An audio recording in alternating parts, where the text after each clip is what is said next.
Somos llamados por Dios. Lo hablamos la semana pasada.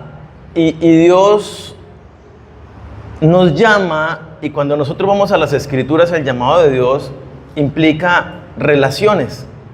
El llamado de Dios no es a apartarnos por allá en una montaña, en un bosque, solitarios, a tener nuestra espiritualidad con el Señor. No, de ninguna manera. Cuando nosotros leemos en las Escrituras, dice que somos bautizados, unidos por el Espíritu Santo a un cuerpo que es la iglesia local.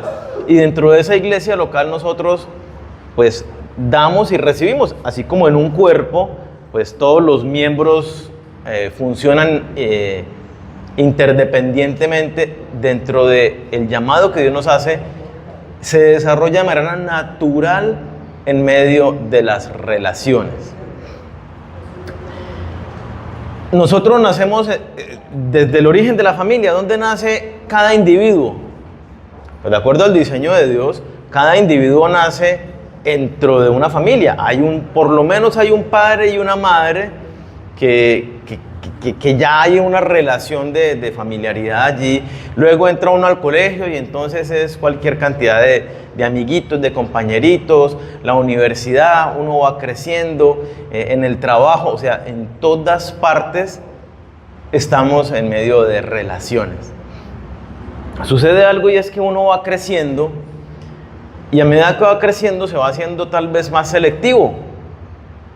Y entonces ya no todos mis compañeros del colegio son mis amigos, unos cuantos realmente son mis amigos, con los que tenemos ciertas afinidades y vamos construyendo unas amistades, unas relaciones mucho más fuertes, más sólidas. Sin embargo, nosotros tenemos que entender esto, y es que todas las relaciones son parte del propósito de Dios. Aquellos encuentros casuales, aquellas personas que no son mis amigos, inclusive que yo les caigo gordo dentro del trabajo, hay un propósito en esas relaciones de parte de Dios.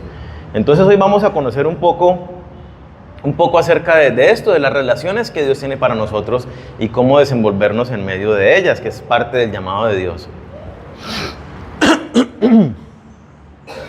Vamos por favor a Lucas capítulo 10, versículo 25. Si ustedes miran de pronto las religiones, algunas religiones hacen un llamado como, bueno, su espiritualidad es solo.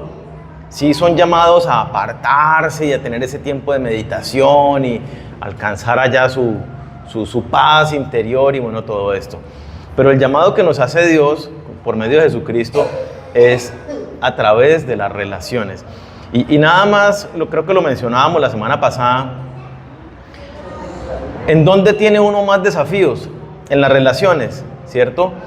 Las personas ¿quién me hace sacar más la paciencia, la ira?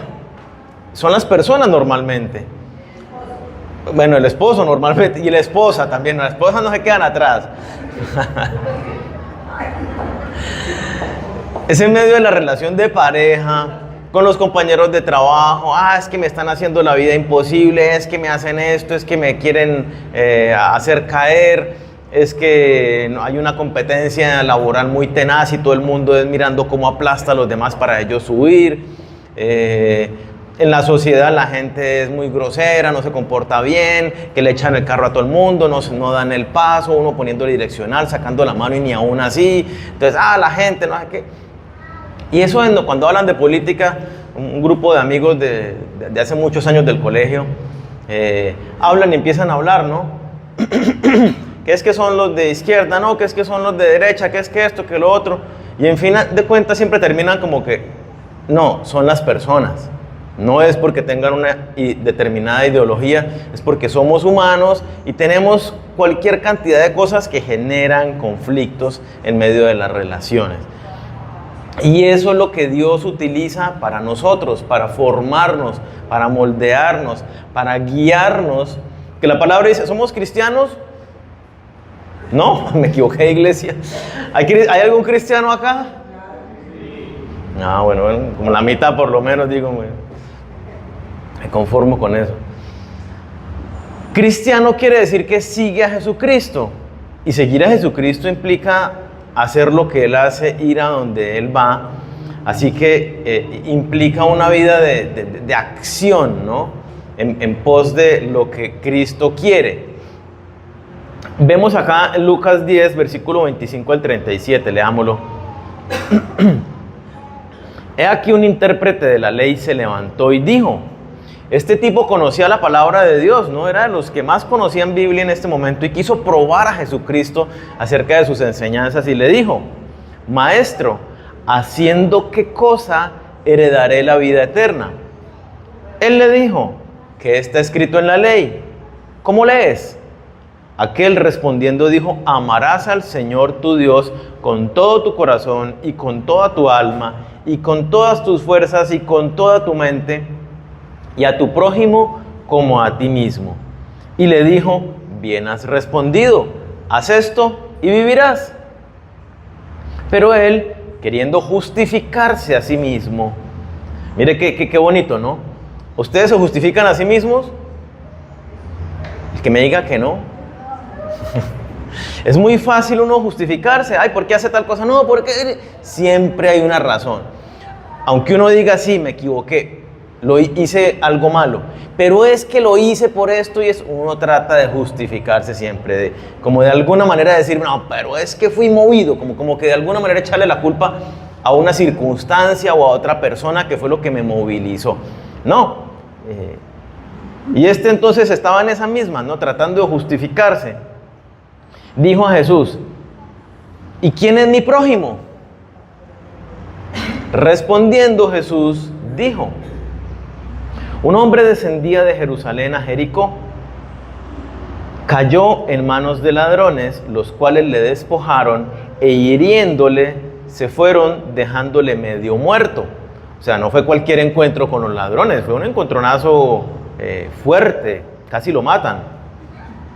Aconteció que descendió un sacerdote por aquel camino y viéndole, entonces imagínenselo, ¿no? Imagínense el camino de esa época, no es una carretera pavimentada, tierra, por todos lados medio desértico, y el hombre ahí tirado, malherido, casi muerto, y viene pasando este sacerdote y lo vio y siguió como si nada.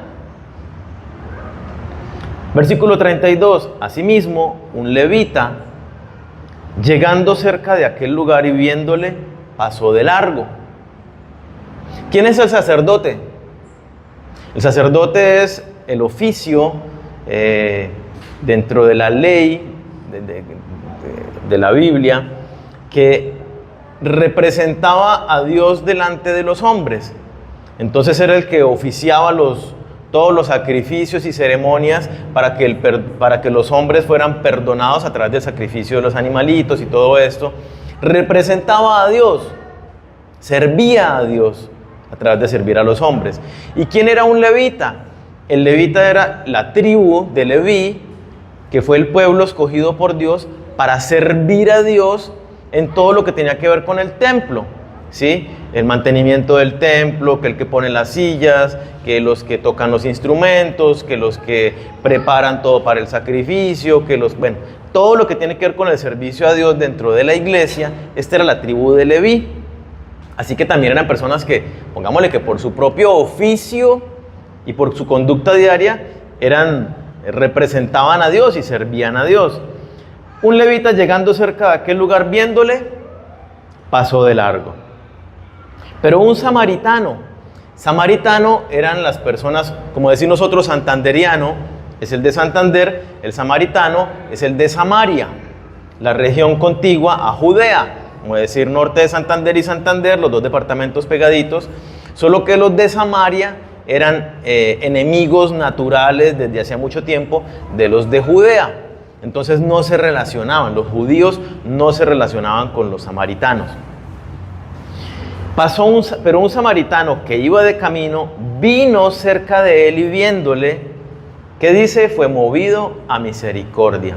Y acercándose, vendó sus heridas, echándoles aceite y vino, que eran lo que se utilizaba en la época para sanar heridas, y poniéndole en su cabalgadura lo llevó al mesón y cuidó de él. Otro día, al partir, sacó 2 denarios, el salario de 2 días, y lo dio al mesonero y le dijo: cuídamele, y todo lo que gastes de más, yo te lo pagaré cuando regrese. ¿Quién pues de estos 3 te parece que fue el prójimo de aquel que cayó en manos de ladrones? Él dijo: el que usó de misericordia con él. Entonces Jesús le dijo: ve y haz tú lo mismo. Jesucristo les dice que lo más importante que es, y nos dice a nosotros qué es lo más importante, en qué se resume todo lo que está escrito en la Biblia. Amar a Dios y amor al prójimo, ¿no? Y luego, en la historia que nos cuenta, nos define y nos muestra qué es el amor y quién es el prójimo, como para que uno no tenga, no, pues que yo como amo, y es que no, yo lo amo, y yo no sé quién es el prójimo. Porque a veces se dice, y algunas personas lo mal enseñan, el prójimo es el próximo, como queriendo decir, pues, su familia cercana, su círculo íntimo. Y creo que por el contexto nos damos cuenta que no es así, ¿no? El prójimo es, o puede ser, un total desconocido. Puede ser, por supuesto, su familia con la que usted vive, puede ser un compañero de trabajo con el que usted se relaciona constantemente, pero también puede ser una persona con la que está parado junto a ella en una parada de bus, o en un viaje se le sentó al lado en la silla. Ese es el prójimo, una persona que usted no conoce. El prójimo puede ser, inclusive si entendemos el contexto bien, alguien en el trabajo que me está haciendo la vida imposible. Ese es el prójimo. Un enemigo, ese es el prójimo. ¿Y cómo dice Jesucristo que debemos amar al prójimo?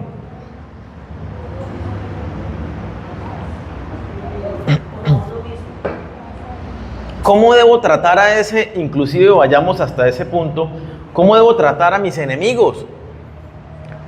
No indiferentemente, ¿cierto? Pues eso no es lo que vemos acá.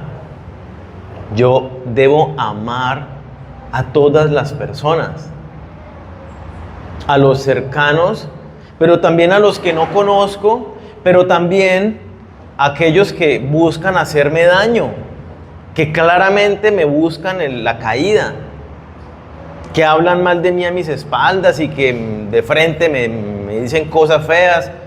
A él debo yo amarlo. ¿Y cómo le demuestro amor? Y aquí es la pregunta de Jesucristo, ¿no? ¿Y quién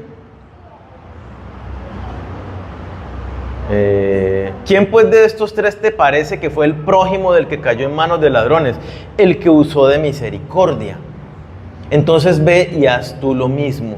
Y vemos en lo que hizo el samaritano. ¿Qué hizo el samaritano? Por pongámosle, no era su enemigo personal, pero era de su nación enemiga. ¿Qué hizo con él? Dice que lo vio. Cuando nosotros vemos a alguien, quiero que lo llevemos un poquito más allá, no es que vemos a alguien así como veo un pajarito, veo un carro pasar, sino ver a alguien es como poner mis ojos sobre él y observar. ¿Cuál es su necesidad? ¿Me está tratando mal? ¿Por qué lo hace? De pronto tiene un vacío en su corazón. De pronto tiene un temor respecto de mí. Le dijeron algo y piensa, ¿qué hay detrás de eso? Es observar a la persona. ¿Qué me está manifestando con su trato? ¿Qué puedo ver más allá de lo evidente? Que lo evidente es que me trata feo. Pero ¿por qué lo hace? ¿Qué hay en su corazón? ¿Qué le falta sanar? ¿Qué le falta aprender? ¿Qué le falta superar? De pronto justamente eso es lo que Dios quiere. Este hombre lo miró, dice, lo miró y al verlo se dio cuenta que estaba herido. No quiero juzgar al sacerdote ni al levita. Puede que dijeron, eso mínimo se emborrachó y quedó por ahí dormido a la orilla del camino. Y pasaron de largo. Asumieron, o sea, realmente no lo vieron. De pronto el otro dijo, no, pasó la noche trabajando y se quedó dormido allí. O de pronto es un habitante de calle y duerme siempre ahí en la calle. O sea, pudieron haber pensado muchas cosas porque no miraron. Eso nos pasa a nosotros cuando no miramos a las personas. Miren, hagan el ejercicio. si no se suben a un bus o algo, en cualquier lugar público, miren los rostros de las personas y díganle al Espíritu Santo, muéstrame más allá, déjame ver más allá. Y usted ve rostros, porque la cara habla un montón, ¿no? Ustedes lo saben, los ojos, la expresión, dice muchísimo de lo que está pasando dentro de una persona. Y usted mira a las personas nada más y se da cuenta que hay preocupación en ellas. En algunas uno ve angustia, uno ve temor, uno ve tristeza en los rostros de las personas. Es poco la persona que uno ve por ahí en la calle que va así como mostrando una sonrisa, como que brilla. La mayoría de las personas van apagadas. ¿Y qué requiere entonces de nosotros? Que hagamos lo que hizo este samaritano. Veamos a los demás. Realmente veamos más allá. Y cuando vemos más allá, nos pasa lo que este samaritano está herido. Y se acercó en amor a tenderle la mano para proveer en su necesidad. Cuando yo veo más allá, me doy cuenta, esta persona está pasando por una situación muy complicada. Voy a irme de corazón a corazón a hablarle sensiblemente. Y darle de pronto una palabra, Señor, muéstrame, ¿qué le digo? De pronto el Señor me da un pasaje y le digo, mira, estaba orando por ti, el Señor me mostró esto, pum, así nomás. O sea, hay un poco más de confianza, oye, ¿qué te pasa? Te he visto así, no sé qué, estoy orando por ti, ¿en qué te puedo colaborar? Y acercarnos a las personas. El amor es presente, el amor es activo. Yo no puedo decir que tengo amor por una persona si no la estoy observando y saber qué hay en su vida y cómo yo puedo tenderle la mano a esa persona. Entonces, ¿qué es amar a otro? Es verlo, ver más allá, ver su necesidad y buscar su bienestar. Actuar, o sea, ser activo, no pasivo, en la búsqueda, en la persecución del bienestar de esa persona. Yo sé que a veces va a ser incómodo. Ay, que es que a mí no me gustan esos temas sentimentales y que yo soy más práctico y que no sé qué. Pero es lo que tengo que hacer. Ay, pero es que eso implica que yo tengo que visitarlo y que tengo que sacar tiempo y dinero. Y pues eso es lo que hay que hacer. Esto implica que entonces me toca, bueno, lo que sea, que de pronto me rechaza y me dice, no, ¿qué le pasa a usted que no sé qué? Desubicado. Puede que, pero es algo que tenemos que hacer. Primera de Juan 4, versículo 7 al 8 dice,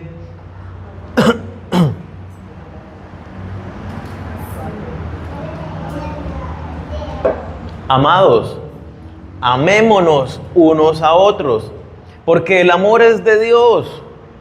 Todo aquel que ama es nacido de Dios y conoce a Dios. El que no ama no ha conocido a Dios, porque Dios es amor. Y saltémonos hasta el versículo 21, dice, y nosotros tenemos este mandamiento de Él: el que ama a Dios, ame también a su hermano. El que no ama no ha conocido a Dios. Y aquí Jesucristo nos está diciendo claramente qué es amar y quién es el prójimo. Entonces esto nos presenta un gran desafío, ¿no? ¿Cómo debo yo conducirme cotidianamente en mi vida en medio de las relaciones? Porque todo el que se me aparece es mi prójimo. Y entonces, ¿cómo debo yo estar comportándome con todos los prójimos que veo? Por ejemplo, aquí tenemos un montón de prójimos, hermanos, o sea, mucho más allá de prójimos. Cuando salgamos de aquí vamos a encontrarnos con otra cantidad de prójimos. Si vamos manejando y vamos tarde y lo que sea, ¿cómo nos comportamos con los demás? Es un desafío, pero pienso que si nuestra decisión ha sido seguir a Jesucristo, pues Jesucristo, el camino de Jesús es un camino de amor. Y si ustedes miran los evangelios, ¿qué hizo Jesucristo por sí mismo? O sea, para sí mismo. Nada. Todo era por los otros, por el bienestar de los otros. de nosotros. Y si seguimos a Jesús, pues el caminar es el mismo. Miremos los discípulos cuando estuvieron con Jesús, ¿cuál fue su vida? Atendiendo a todas las personas que venían a Jesucristo, los milagros y enviados a predicar. Jesucristo subió al cielo y ¿qué hicieron los discípulos? Tal cual lo que Jesús. Vamos a la gente a predicarles el mensaje, a acompañarlos en sus necesidades, amando a la gente. Yo no puedo ser cristiano, no puedo decir que sigo a Jesucristo si no estoy haciendo un trabajo en mi vida, en mi mente, en mi corazón, en mis palabras, en mis actos, de amor hacia el prójimo.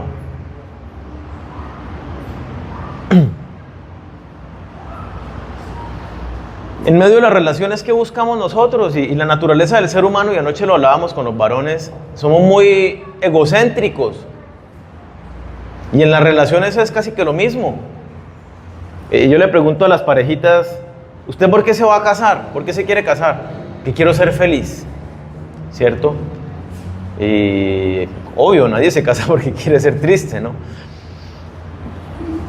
Pero yo no debería buscar la felicidad a través de una relación con otro ser humano y menos ilusamente pensando que me va a satisfacer mis deseos, mis anhelos, así incondicionalmente, porque somos seres humanos y fallamos. Aunque amemos y querramos lo mejor, fallamos. Desde nuestras debilidades, desde nuestra ignorancia, desde todas las frentes, fallamos. Y entonces, pero la realidad del ser humano, ¿cuál es? Buscamos es que el otro me haga feliz. Y las personas con las que nos relacionamos, si hay alguien que medio lo incomoda, ¿usted qué hace con esa persona? Pues yo no quiero estar con el que me hace sentir feo, con el que me hace sacar la paciencia. No, yo quiero estar con el que me hace feliz, con el que río, con el que aprendo, con el que me siento chéverísimo. ¿Por qué? Porque es nuestra naturaleza, el ego que nos dice, yo quiero solamente lo bueno para mí. Pero ahora, cuando yo veo el panorama completo, me doy cuenta que Dios utiliza todas esas cosas para formarme, como lo veíamos la semana pasada, moldear el carácter de Cristo en mi vida. Relaciones. Ahora bien, también hablábamos la semana pasada que Dios tiene un propósito a través de mi vida. Si el que me está sacando la chispa no tiene a Cristo en su corazón, ¿yo debería hacer algo ahí? Por supuesto, Dios tiene un propósito. Y yo debo entonces ser paciente, soportar el maltrato de la otra persona, acercármele en amor, como lo vemos aquí. Estoy viendo a través de ese maltrato su herida, cuál es su necesidad. Y como el samaritano, pues me acerco a él a sanarle a través de la palabra de Dios, con el amor que Dios me ha dado a mí. No simplemente buscar por conveniencia lo que me gusta a mí las personas. Obvio, y esto lo vamos a ver más adelante, yo necesito tener comunión con gente sana, que me edifique, que me construya, que me anime. Pero esto no quiere decir que el que no me gusta, no me relaciono con él, no, tengo que relacionarme con él, pero de otra manera, con otro enfoque. Entonces, es muy fácil, sobre todo la juventud, porque cae tanto en vicios y en drogas y alcohol y mujeres y porque quieren pertenecer a un grupo por sentirse amados, por sentirse aceptados, y entonces con tal de estar con esa gente, pues me comporto como esa gente. Lo que sucede con las pandillas, si usted quiere pertenecer a la pandilla, hay un código de lealtad, pero usted tiene que hacer tal cosa, tiene que robar en una tienda, o tiene que lastimar a alguien, y la gente lo hace. ¿Por qué?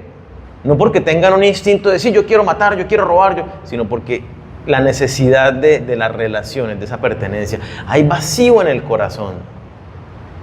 Pero ese vacío, ¿quién lo llena? Otra persona, muchas personas, la pareja, un hijo. No. Ciertamente las relaciones llenan nuestra vida de mucho gozo, otras no. A veces agridulce, ¿no? Un poco amargo y un poco dulce las relaciones. Entonces, pero todo eso está dentro del propósito de Dios. Salmo 1, versículo 1 y 2 nos dice: feliz el hombre que no sigue el consejo de los malvados, ni va por el camino de los pecadores, ni hace causa común con los que se burlan de Dios, sino que pone su amor en la ley del Señor y en ella medita de día y de noche.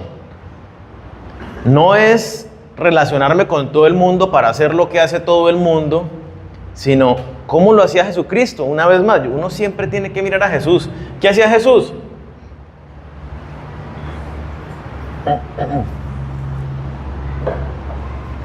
¿Qué le criticaban los fariseos? Que anda con publicanos y con pecadores y se sienta a comer con ellos a la mesa. Y Jesucristo comía con ellos y compartía con ellos. Pero ¿qué era lo que hacía Jesús cuando estaba con ellos? Predicándoles del reino de los cielos. No estaba participando de las cosas que ellos hacían. Les estaba predicando la palabra. El círculo íntimo de Jesús, ¿quiénes eran? Sus discípulos. Con ellos era que tenía comunión todo el tiempo. Y eso es lo que nos dice el pasaje. Yo debo tener una comunión cercana con aquellos que están agradando a Dios, buscando agradar a Dios. Pero tengo que relacionarme con todos para hacer justamente el llamado que Dios tiene para nosotros. ¿Cuál es la comisión que Dios nos ha dado? Todos y cada uno de nosotros somos representantes de Jesucristo aquí en la tierra. Miremos 2 Corintios 5, desde el 15. En Abraham somos benditos y para bendecir. Somos la sal de la tierra, somos la luz del mundo. Cuando vemos cada una de estas ilustraciones, nos damos cuenta que estamos aquí para influir en la vida de otras personas, para impactar a los demás. 2 Corintios 5.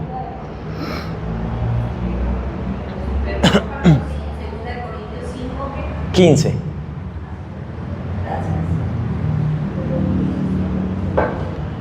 Dice: y Cristo murió por todos, para que los que viven ya no vivan para sí mismos, sino para Él, que murió y resucitó por ellos. Por eso nosotros ya no pensamos de nadie según los criterios de este mundo. Y aunque antes pensábamos de Cristo según tales criterios, ahora ya no pensamos así de Él. Por lo tanto, el que está unido a Cristo es una nueva persona. Las cosas viejas pasaron, se convirtieron en algo nuevo. Todo esto es la obra de Dios, quien por medio de Cristo nos reconcilió consigo mismo, póngale cuidado, y nos dio el encargo de anunciar la reconciliación. Es decir, en Cristo Dios estaba reconciliando consigo mismo al mundo sin tomar en cuenta los pecados de los hombres. Y a nosotros nos encargó que diéramos a conocer este mensaje. Así que somos embajadores de Cristo, lo cual es como si Dios mismo les rogara a ustedes por medio de nosotros. Así pues, en el nombre de Cristo, les rogamos que acepten el reconciliarse con Dios. Uno tiene que leer las Escrituras y detenerse y meditar en lo que estamos leyendo. Versículo 15 dice muy claro: ya no vivimos para nosotros mismos. ¿Para quién vivimos? Para Cristo. Ahora bien, si mi respuesta, si mi reacción es: yo no le predico a los demás porque es que no me siento cómodo, ¿para quién estoy viviendo? ¿Para Cristo? De ninguna manera. Es que yo no le predico a los demás porque no me gusta. Eso no es lo mío. Lo mío es más bien como estar encerrado en la casa y orar. Eso es lo mío. Eso no es ese es puro ego. Ahí estoy viviendo para mí mismo, lo que a mí se me acomoda, no lo que Dios manda para mí. Si yo vivo para Él, entonces mi perspectiva, no solo de pensamiento, sino de actitud y de palabra, cambia.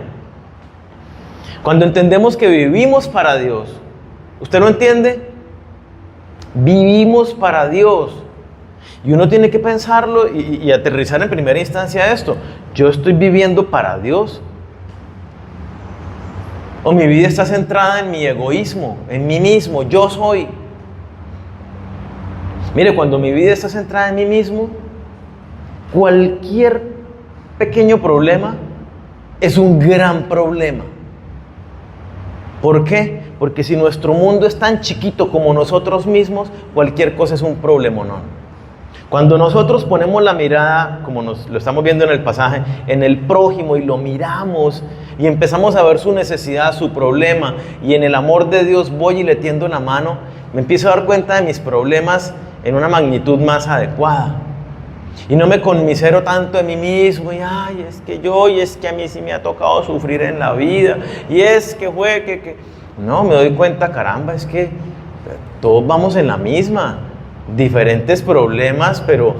Y entonces el que el problema es financiero, ve al que tiene plata y dice, mire esa persona, cómo vive y se da los gustos y los lujos, pero sus hijos en las drogas, llevados mal, o sea, hay cosas que uno no ve. Todos llevamos diferentes cargas, diferentes dificultades. Tenemos que sacar los ojos de nosotros y mirar a los demás. Entonces, cuando yo entiendo que ya no vivo para mí, sino que vivo para Dios, mi perspectiva en las relaciones cambia, porque ¿cómo me relaciono con la gente ahora? Pues en función del propósito de Dios, tanto para moldear mi carácter, como para que yo sea bendición con los demás. Y todos tenemos que pasar por los procesos. A mí, yo me acuerdo, a mí no me gustaba pararme aquí al frente. Pues aún hoy en día no es que yo diga, uy, voy a predicar, y si voy a otro lado y me invitan y me dicen, Daniel, predique, uy, no, yo entro en pánico escénico porque no es lo mío. Lo hago por obediencia a Dios. Yo llegaba a la iglesia y creo que Laura es la única que me conoció de esa época. Yo llegaba, me cruzaba de brazos, durante toda la reunión estaba así. Si era el tiempo de alabanza, me levantaba, cruzaba de brazos, orando, o sea, sí, seguía la letra de las canciones en mi mente, como hablando con Dios. Luego me sentaba, atento a la reunión, terminaba la reunión, me paraba y me iba. O sea, de repente saludaba a alguien, si me saludaba, buenas, y salía. Pero Dios fue el que me dijo, te llamé a ser parte de una comunidad y tienes que hablarle a los demás. Entonces empecé como a saludar y me quedaba un momentico y saludaba a uno y luego me iba. Luego fue aumentando. Luego, bueno, Daniel, tú ya tienes un anhelo de servir al Señor. Cuando llegue una persona nueva, acércatele. Tú tienes la iniciativa, te le acercas al nuevo y lo haces sentir como en casa. Uy, Señor, pero es que yo soy tímido, pero es que yo no soy de eso, pero es que yo no sirvo para... Nada, pues me tocó hacerlo, aprender a hacerlo, ir a la gente, hola, ¿qué tal? ¿Cómo está? ¿Y cómo se llama? Ah, bienvenido, no sé qué, y no me salía naturalmente. Y hoy en día lo hago, pero ya por fuerza de costumbre, ¿sí? Aprendí a hacerlo, no era así. ¿Pero por qué lo aprendí a hacer? Porque si alguno está en Cristo, nueva criatura es, y ya no pienso de la misma manera que pensaba antes, porque ya no vivo para mí, sino que vivo para Él. Y ahí dice, ya no pensamos igual, como dice el versículo 16, ya no pensamos de nadie según los criterios de este mundo. Nosotros ya no pensamos de las personas de la manera que la veíamos antes de Cristo, por mi conveniencia o porque me parece chévere, y si no, ay, qué fastidio, mejor no me acerco. No. Yo no puedo ser como el sacerdote o como el levita que pasaron por el lado del que me está mostrando su necesidad con su maltrato, con su cara agria o lo que sea que tenga en su actitud.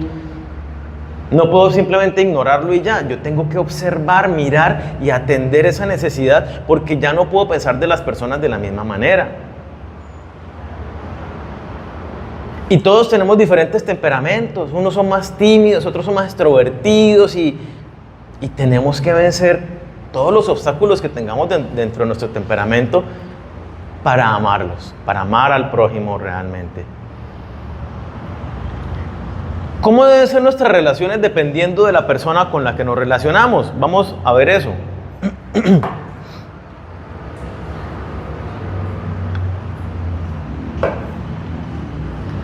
Si es una persona que no conoce acerca de Dios, o por lo menos yo no sé si sí conoce o no acerca de Jesucristo, pero nos empezamos a hablar y pues no me doy cuenta si sí es o no un seguidor de Jesús. ¿Qué debo hacer con esa persona? ¿Qué dice Marcos 16:15? Y les dijo, id por todo el mundo y predicad el evangelio a toda criatura. ¿Qué leíamos hace un momento? Dios, ¿qué nos hizo? Embajadores suyos. Y me gusta porque va mucho más allá. Y como termina y describiendo nuestra labor para con aquella persona que no conoce de Cristo, ¿qué debemos hacer? No es simplemente presentarle el evangelio, sino es rogándoles que se reconcilien con Cristo, rogándoles que depositen su fe en la obra de Cristo en la cruz para que tengan vida eterna. Miren la intención, ay, pero es que para ir, no, caramba, si tengo que llegar hasta rogarle a la persona, debo hacerlo. Y si uno le comparte a una persona y uno ve que la persona no tiene ningún interés, a mí me duele. Y yo miro, Señor, pero ¿cómo más le digo? Espíritu Santo, dirígeme alguna palabra, ¿qué hago? Y terminamos el rato y no quiso dar su vida por Jesús. Y entonces yo me quedo pensando y digo, ¿qué más puedo hacer? Porque es parte de ese rogándoles, es un insistir. Ay, no me insista, no me quiera meter su religiosidad por los ojos, porque es que yo no quiero eso. Qué fastidio los cristianos que le meten a uno la religión todo el tiempo. Es que no es cuestión de religiosidad ni meterle a nadie nada. Es que hemos entendido el mensaje de la Biblia, que si la persona no acepta por medio de la fe a Jesucristo, está condenada a una eternidad sin Dios en sufrimiento. Y nos duele la condición futura de esa persona.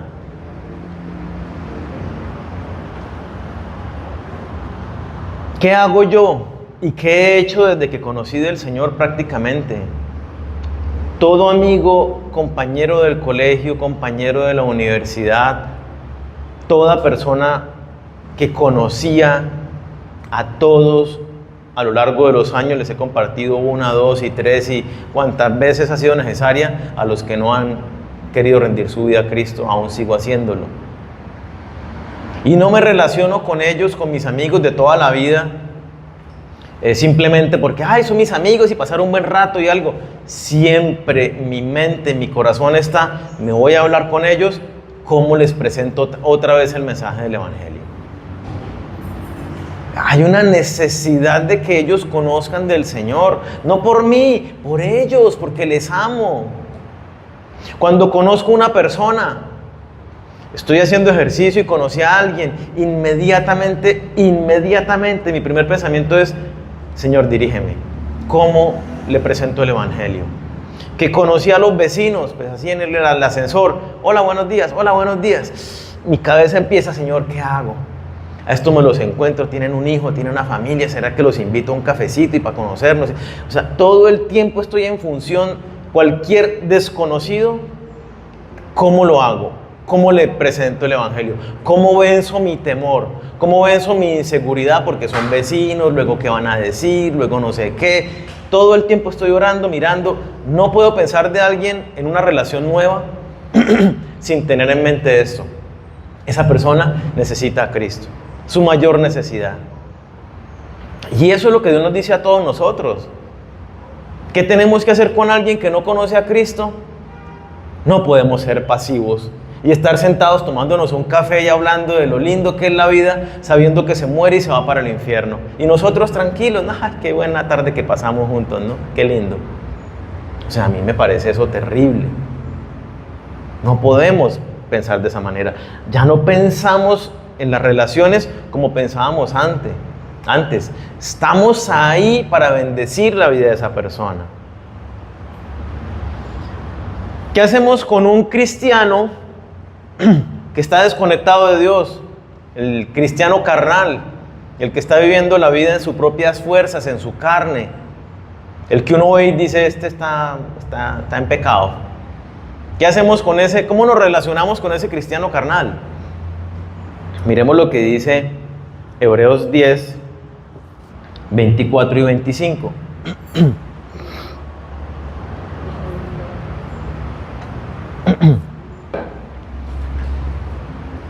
Ahora bien, yo les doy pistas.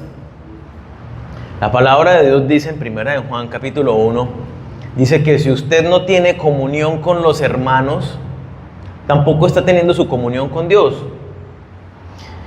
Entonces uno puede deducir, no que necesariamente porque no vino 2 domingos está desconectado de Dios, porque hay circunstancias que uno entiende, pero si hay una persona que uno dice, por aquí por la iglesia no ha vuelto ni viene, altamente probable a la luz de las Escrituras que esa persona se desconectó de su relación con Dios. El que no tiene comunión con sus hermanos no tiene comunión con Dios. Y entonces uno hay muchas actitudes o cosas que dice, esta persona no está conectada con el Señor. ¿Leyó la Biblia? No. ¿Hace cuánto fue la última vez? Hace 8 días que vine a la iglesia. Si la persona no está leyendo las Escrituras, no está teniendo su comunión con Dios, claramente. Una comunión con Dios implica estudio de la Biblia, oración, obediencia, comunión con los hermanos, servicio, esa chispa de necesito hablarle a otros. Si no está toda esa dinámica en la persona, pues el Espíritu Santo está apagado y uno está, como lo acabamos de decir, es el llamado cristiano carnal que menciona 1 Corintios capítulo 3. ¿Sí? Entonces, ¿qué debemos hacer con un cristiano carnal? Si usted ha visto alguno en la iglesia, o más bien cuando lo vea, de lo que le digo de observar más allá de simplemente lo vi y lo saludé, es ir un poquito más allá. Mira lo que dice Hebreos 10, 24 y 25. Busquemos la manera de ayudarnos unos a otros a tener más amor y a hacer el bien.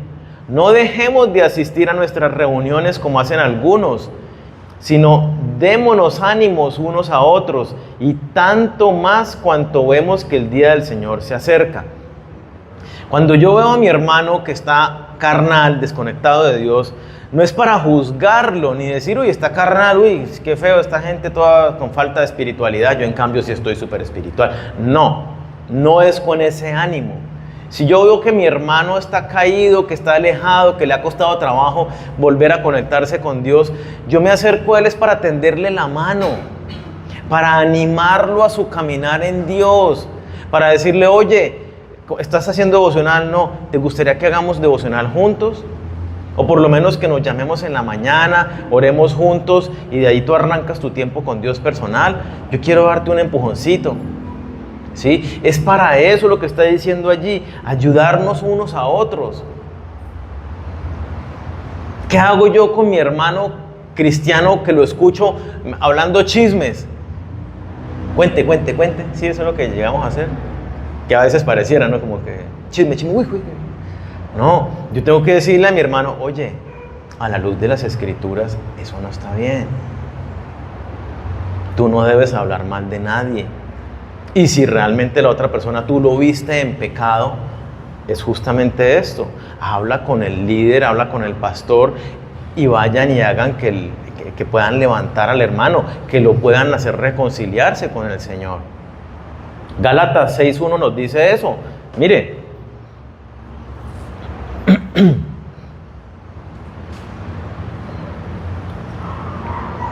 hermanos, si alguno fuere sorprendido en alguna falta, vosotros que sois espirituales, restauradle con espíritu de mansedumbre, considerándote a ti mismo, no sea que tú también seas tentado.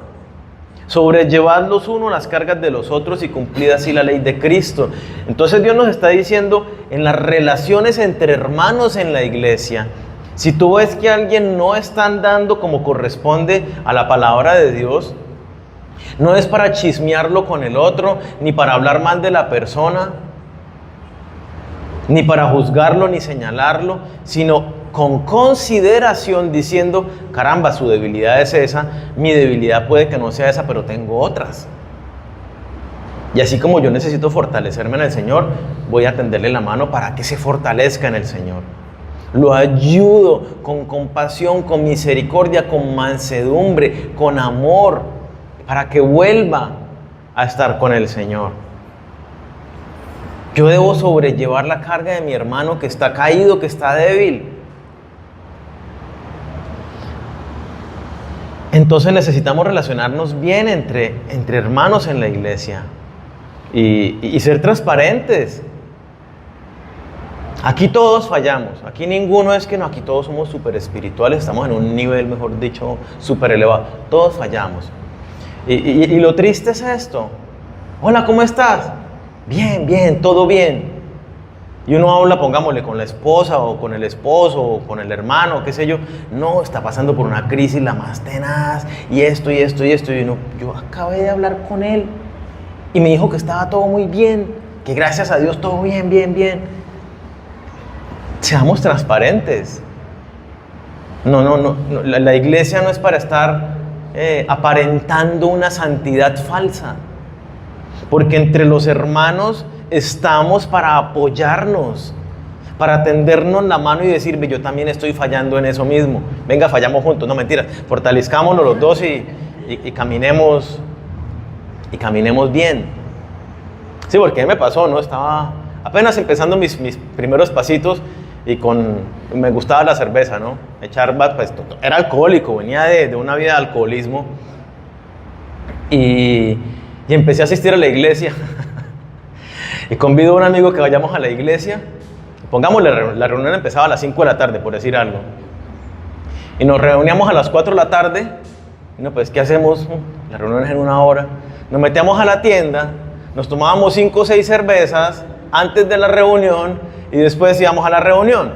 Entonces nos apoyábamos los dos en el pecado y nos comíamos una mente y llegamos a la iglesia normal, como si nada. No es eso, estoy dando el ejemplo de lo que no es eso. Es para apoyarnos y fortalecernos y crecer.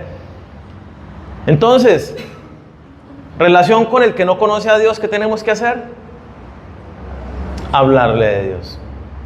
Llevarlo a que acepte el Evangelio, a que conozca el Evangelio y lo acepte. Si es un hermano en la iglesia que vemos que está caminando torcido, pues es a que enderezarle el camino, acompañarle en oración, pero también en una palabra. Señor, muéstrame un pasaje para decirle, como yo le digo, voy a hablar con el líder para que él en la cita le ayude, no sé qué. Porque hay cosas que de pronto uno no ve, pero el otro sí. Y si es un cristiano espiritual,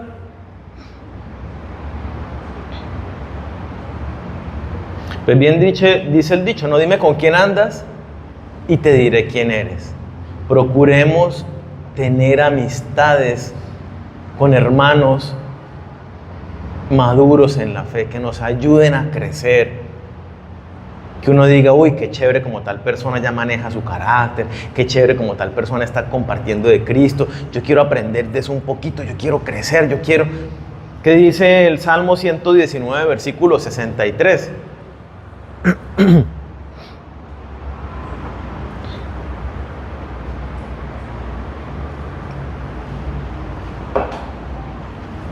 Dice, yo soy amigo de los que te honran y de los que cumplen tus preceptos, tus mandamientos. ¿Quiénes son mis amigos? Los hermanos en la fe. Yo soy amigo de los que te honran, de los que te buscan, de los que se esfuerzan por obedecer tu palabra, que luchan allí todos los días con su ego, con sus tentaciones, pero se mantienen en el Señor fortalecidos. Yo quiero establecer lazos de amistad con esa persona o con esas personas. Necesitamos. Hay un principio de liderazgo que dice, tú eres la medida de las 5 personas con las que más compartes. Sí, como en promedio, yo soy como 5 personas. Si mis 5 personas más cercanas son gente que no tiene a Cristo y que están todo el tiempo hablando con groserías, en borracheras, en las cosas de este mundo, en sus filosofías, enredados en todo eso, pues claramente mi mente y mi conducta es como la de uno de ellos, porque es lo que absorbo todo el tiempo. Y uno, también no sé si han escuchado esto, dice que las parejitas terminan pareciéndose. Uno adopta expresiones, actitudes, hasta movimientos de la pareja. ¿Por qué? Pues porque todo el tiempo los ve y se vuelve como algo natural. Sí, parte de la empatía es eso. Simplemente usted ve a alguien bostezando ¿y qué pasa? Y entonces todo el mundo empieza a bostezar. Es esa parte del cerebro que empieza a copiar imitaciones, y no es que usted diga, ay, bostezó, ay, yo también, pero me acordé que tenía que bostezar. No, uno a veces inclusive lo ve bostezando y no voy a bostezar, ¿cierto? Es parte natural de lo que el cerebro copia, imita. Si andamos con gente que no es madura en Cristo, pues eso es lo que copiamos y eso es lo que terminamos haciendo. Entonces la palabra de Dios nos dice que necesitamos tener amistad, fortalecer los lazos con los cristianos maduros. Entonces, el que ha de tener amigos, ¿qué dice? Ha de mostrarse amigo. Yo tengo que abrirme con las personas, decirle, oiga, venga, ¿por qué no se toma un cafecito en mi casa? Venga, hagamos una noche de perros calientes y jugamos juegos de mesa, qué sé yo, perros calientes, pero me refiero no con salchicha de esa maluca, ¿no? Con pollito, con alguna cosa más decente.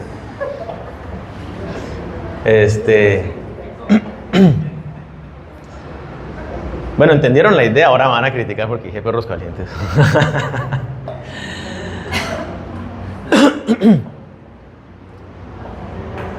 Empezar a tender la mano para generar esas relaciones sanas en las que nos fortalecemos, en las que crecemos en el Señor.